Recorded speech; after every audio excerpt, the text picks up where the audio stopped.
les grands noms de l'art contemporain africain s'exposent dans la capitale française. La première foire consacrée à l'Afrique se tient jusqu'à dimanche au carreau du Temple. Julien Sauvaget est allé interroger les artistes et les galeristes sur les défis de l'art contemporain africain. Regardez. Longtemps méconnues, voire ignorées au niveau international, les œuvres d'artistes africains suscitent un intérêt sans précédent sur le marché de l'art.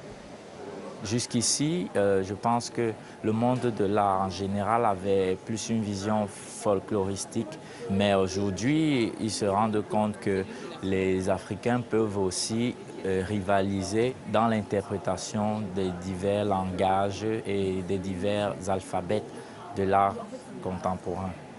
Sénégal, Mali, Cameroun, Éthiopie, Afrique du Sud, Maroc, Zimbabwe.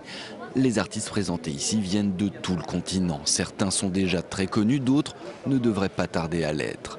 Mais la difficulté principale reste d'être reconnu dans son pays, l'art n'étant pas encore une priorité de développement sur le continent. Si on veut être réaliste, être un artiste africain qui est reconnu, ça veut dire être reconnu hors d'Afrique. On espère que ça va changer. On est dans une période de transition où il commence à y avoir des éléments qui apportent une légitimité, une reconnaissance aux artistes sur le continent, mais ça reste encore vraiment un début. Peu de musées d'art contemporain sur le continent, mais de plus en plus de galeries et de fondations qui tentent d'accompagner l'émergence du secteur.